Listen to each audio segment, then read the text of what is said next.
There's that one tool that you love to use because it always gets the job done. There's that one place you go to after a long week that serves that food that just hits the spot right, and it's always the same.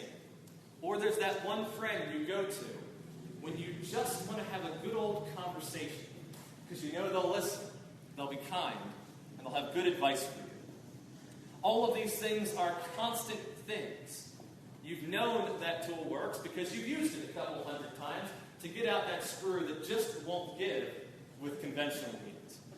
You know that restaurant's good because you've been there a couple of times throughout the year and over the course of several years, and you know that dessert you like has been the same ever since. Likewise, you've probably been friends or family with that person you confide in. And so over years, a relationship has developed, and you know what to expect when you sit down for a good old conversation. Likewise, in our faith, consistency speaks volumes about the character of our faith. And through constant living of our faith, we can earn something quite beautiful in the end.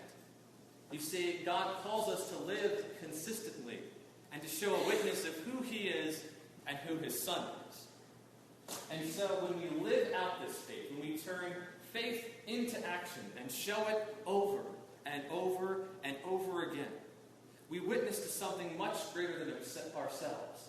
Moreover, when we do it with purpose, when we live our faith with purpose and with consistency, making use of every opportunity God gives us, something special happens, and something incredible blesses us and all those around us.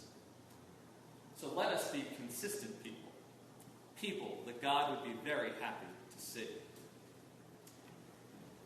In our second lesson, just 3 small verses from Hebrews, we have this challenge to live consistently.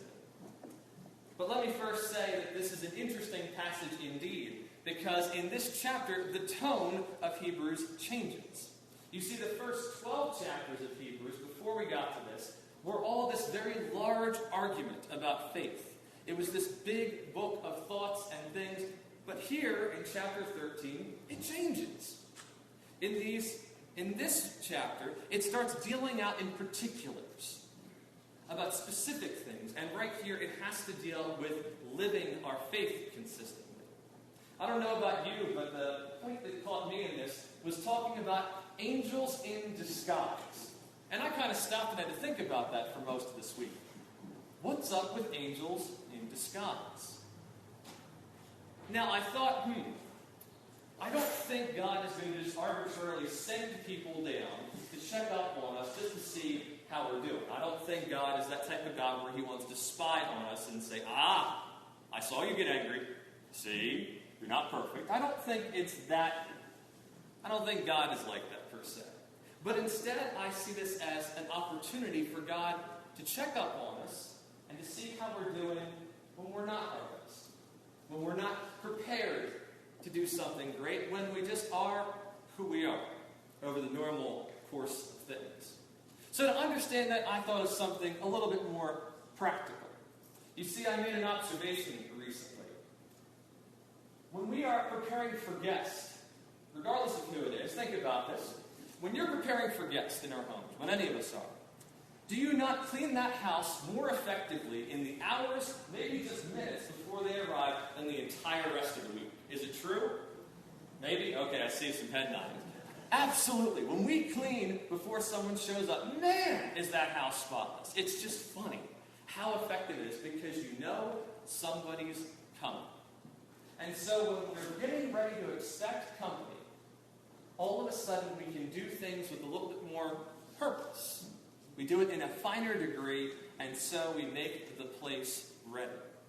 Now, on the flip side of that, when somebody shows up that you're not expecting, that friend or family member starts knocking on that door, and the house is in a bit of a disarray. You weren't ready for them, but you still welcome them with other things. The physical appearance notwithstanding, that's your opportunity to be kind and welcoming and accommodating. And you have your chance to do just that. You make that person feel like they are expected indeed and welcomed in your home. And that says volumes. So no matter who comes through that door, we have a chance to let them know that we love them and care for them. It shows a consistency in how we approach things when all of a sudden, regardless of whether it's planned or unplanned, we can live consistently. And so in this verse, I hear us being called to live out faith consistently. Because that's the exact example that this verse uses. It says, when people invite others in, strangers, it says, unplanned guests, people have entertained angels in doing so. Meaning that these people that we don't expect to encounter, it's the people we see at the grocery store, the people at the post office, the people we just pass when we're going to and from our errands. Those are the chances to do things miraculous. Because we don't know who they are. These aren't people we know. And maybe, just maybe, we've entertained an angel without knowing. Now, if the Bible says for us to live consistently, the question is, what are we living consistently? If you think about it, live consistently in our faith. Well, how does that work? Well, in our first lesson, in Colossians 4, verses 1 through 6, Paul, or a student of Paul, the scholars say, it depends, is giving some advice on how to live in each of those moments. So the question of what we live is answered right here. But before that, we need to know what Paul is writing about. Because as you know, each letter is different, goes to a different audience. So knowing that will help us understand these little points he's giving us. So when he's writing to the church of Colossians, he is writing to a place of extreme faith, extreme practice of faith to be particular. This is a place that its pagan religion was, their religion was to the nth degree, and Judaism in that area also took its practice of religion to the nth degree. And so Paul knows by practice that these people are also going to look to live their faith out in extreme ways. Now that's not a bad thing. When we say extreme, we're not talking radical as in a dangerous sense, just that they sought to live it out more in action than in thought alone.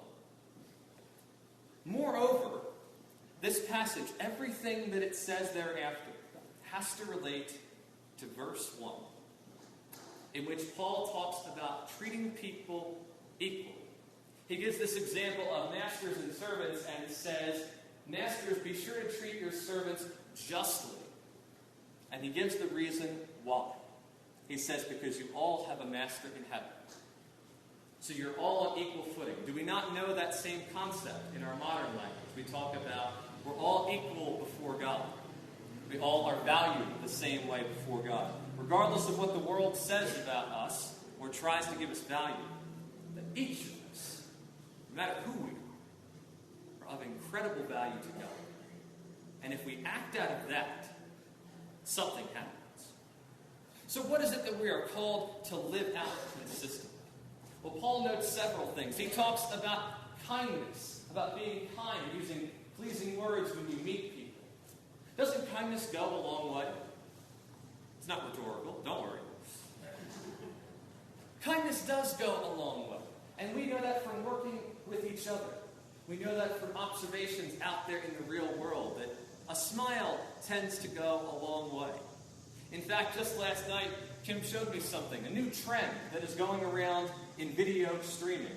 I'm sure all of you know there's a lot of junk out there on the internet, right? Various trends and things that start popping up. But a new one just started showing up in popularity. It is one about making people smile, particularly the homeless. And so a movement is out there to go and feed the homeless, clothe the homeless, give them new sneakers, things that they need, and getting a chance to make them smile. These people who are down on their luck, having not the accommodations we're used to, but getting them to smile, showing human kindness, and believing that just a small act of kindness can begin to change the world for the better. How's that for a bit of kindness? To say, if we're motivated to be kind in each and every moment, that certainly will put a lot of smiles on people's faces and will speak volumes about who we are. Paul also talks about knowledge, about being able to give people an answer. Now, I think that's a good point, because sometimes we can relegate answers to the smart people. We say, oh, well, that's not my area of expertise. Just let someone who's got a couple degrees in that take care of that stuff. But Paul doesn't get anybody, he doesn't let you get off the hook that easy. Instead, he says that we should be able to give an answer. Now, I don't think he's talking just merely academics. I think he's talking about practical things. Because just like we had talked about earlier, when you go to your friend may not have a degree in what you're going to sit down and talk about because it's irrelevant if they did. You're there to talk to them, to get their side of the story, to hear what they have to say because they know you and they may know your circumstance. And out of that relationship, they can speak to something, more so than some professionals sitting off in a corner. And so we're all called to be knowledgeable of some things. And when Paul talks about being knowledgeable, he's also talking about faith. Having a chance to talk about our faith and be knowledgeable. We've probably heard the saying and said it many times, but we may be the only Bible people ever read. So let's hope that we're a good reader. Let's hope that we know our stuff well enough that we can give a good answer and be humble enough to, if we don't know something, step away and say, I need to check on that. I'll get back to you. Moreover, Paul also asked us to act wisely, similar to knowledge, but different in the same way. To act wisely, to say that in a given situation, how is it that we sit there and act out of wisdom? To look into a situation and say, beyond the data, let me give you some advice on how to get through things. Think about it in relationships of people that are older versus younger. You have experience that isn't just mere knowledge, it's wisdom that you can give to somebody else. It's an opportunity. And Paul's saying, act wisely in what you do and how you interact with people.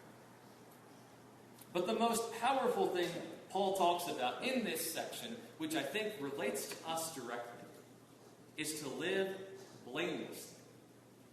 You see, part of the context in Colossians is that the Christians here are having accusations thrown against them.